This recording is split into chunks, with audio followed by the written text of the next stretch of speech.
नमस्कार दोस्तों, जैसा कि आप लोग सुन ही रहे होंगे कि देश में फिर से सीए खूब चर्चा बटोर रहा है। तो क्या आपको पता है कि सीए है क्या और सरकार का इस पर क्या तर्क है और इसके क्या नियम कानून हैं? बने रहिए इस वीडियो के साथ, आपको इस पे हम पूरी जानकारी देने की कोशिश करेंगे। सीएए सिटीजनशिप अमेंडमेंट एक्ट यानी नागरिकता संशोधन कानून भारतीय संविधान भाग 2 हमारे देश की नागरिकता से जुड़े पहलुओं के बारे में बताता है। 15 अगस्त 1947 में बंटवारे के बाद स्वतंत्र हुए भारत में किसे भारत का नागरिक माना जाए और किसे नहीं, या फिर देश के आजाद होने के बाद यदि कोई भारत की नागरिकता लेना चाहता है तो उसके लिए क्या नियम कानून है, या फिर यदि कोई भारत की नागरिकता छोड़कर किसी अन्य देश की नागरिकता ले लेता है तो इसके लिए क्या प्रावधान है। ऐसे ही और भी विषय संविधान के इस पार्ट में बताए गए हैं, मगर संविधान के हर भाग की तरह समय के साथ साथ इस भाग में भी कुछ सुधार को करने की जरूरत थी। क्योंकि हमारे संविधान में सिटीजनशिप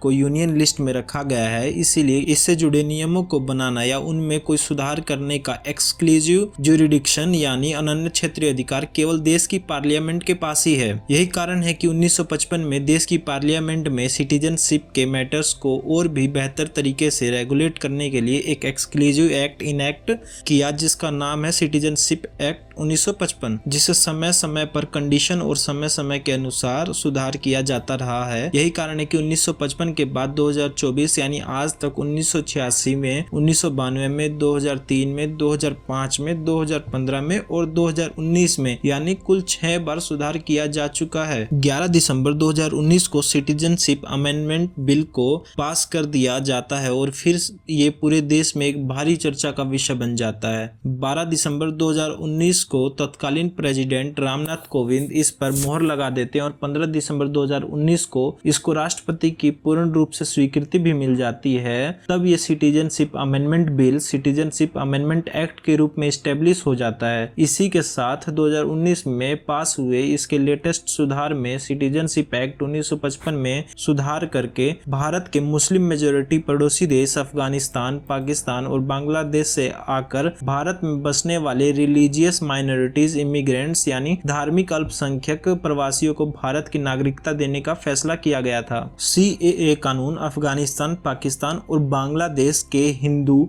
सिख, बौद्ध, जैन, पारसी और ईसाई समुदायों को सुरक्षित आश्रय देने के लिए है, जो 31 दिसंबर 2014 को या उससे पहले भारत आ चुके हैं। यह कानून नागरिकता देने के लिए है। इसके पीछे सरकार का तर्क है कि इन देशों में रहने वाले नॉन मुस्लिम रिलीजियस माइनॉरिटीज को वहां पर उत्पीड़न का सामना करना पड़ता है, जिससे बचने के लिए बीते कई दशकों से ये लोग भारत देश से आशा बनाए हुए हैं कि भारत देश एक दिन उनकी जरूर मदद करेगा। ऐसे में भारत का ये फर्ज बनता है कि वो ह्यूमन ग्राउंड पर इन्हें अपने यहाँ संरक्षण दे। यही कारण रहा है कि मिनिस्ट्री ऑफ होम अफेयर्स द्वारा सीए के रूल्स रिलीज करते ही झारखंड के गवर्नर ने इस कदम की तारीफ करते हुए कहा कि भारत ऑफेंस का देश नहीं है और यहाँ आने वाले राइटफुल इमिग्रेंट्स को भारतीय नागरिकता के रूप में उनको उचित पहचान दी जाएगी। यहाँ पर सबसे ध्यान देने वाली चीज ये है कि सीएए इन इलीगल इमिग्रेंट्स को सीधे भारत की नागरिकता नहीं देता है, बल्कि उन्हें ये हक देता है कि वो उचित प्रक्रिया को फॉलो करके इंडियन सिटीजनशिप के लिए अप्लाई कर सकते हैं, जहां उनका क्लेम अगर सही पाया जाएगा तो उन्हें भारत देश की नागरिकता भी दी जाएगी। केंद्र सरकार द्वारा नोटिफाइड 39 पेजेस के रूल्स में इलिजिबल इंडिविजुअल्स के लिए भारतीय नागरिकता लेने के लिए जरूरी प्रोसीजर को बताया गया है। ये रूल्स बताते हैं कि एप्लीकेशन प्रोसेस के लिए किन किन डॉक्यूमेंट्स और पेपर वर्क की जरूरत होगी। यही नहीं, केंद्र सरकार द्वारा इस पूरी प्रक्रिया को ऑनलाइन बनाने का फैसला किया गया है, जिसके अंतर्गत आवेदकों को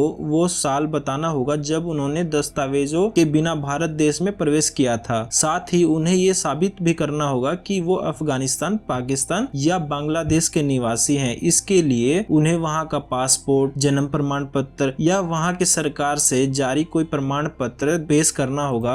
इसके लिए भारत सरकार ने 9 तरह के ऑफिशियल डॉक्यूमेंट को वैलिड माना है। जो भी नागरिकता लेने के आवेदन प्राप्त होंगे होंगे उस पर एक एम्पावर्ड कमेटी फैसला लेगी कि वो सही है या गलत है। और इस कमेटी में जनगणना निदेशक, IB, foreign regional registration office, post office और राज्य सूचना अधिकारी शामिल होंगे जो कि इसका फैसला लेंगे। इस एक्ट का पूरे देश में बहुत लोगों के द्वारा समर्थन भी किया गया और बहुत लोगों द्वारा इसका विरोध भी जताया गया। लेकिन केंद्र सरकार का इस पर यह तर्क है कि वो सीए के माध्यम से बांग्लादेश, पाकिस्तान और अफगानिस्तान के प्रभावित अल्पसंख्यक समुदायों को राहत देना चाहती है। और सरकार का ये कहना है कि मुस्लिम समुदाय इन देशों में अल्पसंख्यक नहीं है बल्कि बहुसंख्यक है। यही कारण है कि उन्हें सीए में शामिल नहीं किया गया है। हालांकि इसमें एक प्रश्न ये भी किया जाता है कि यदि सरकार का विचार अपने पड़ोसी देश के रिलीजियस माइनॉरिटीज को उचित संरक्षण देने का है तो फिर इस लिस्ट में म्यांमार के रोहिंग्या को क्यों नहीं शामिल किया गया है। हालांकि यदि इसी तरह से देखा जाए तो बुद्धिस्ट मेजोरिटी म्यांमार में उत्पीड़ित किए गए रोहिंग्या मुस्लिम की स्थिति भी किसी से छुपी नहीं हुई है। इसी तरह के प्रश्न पाकिस्तान में उत्पीड़ित अहमदिया मुसलमान के लिए भी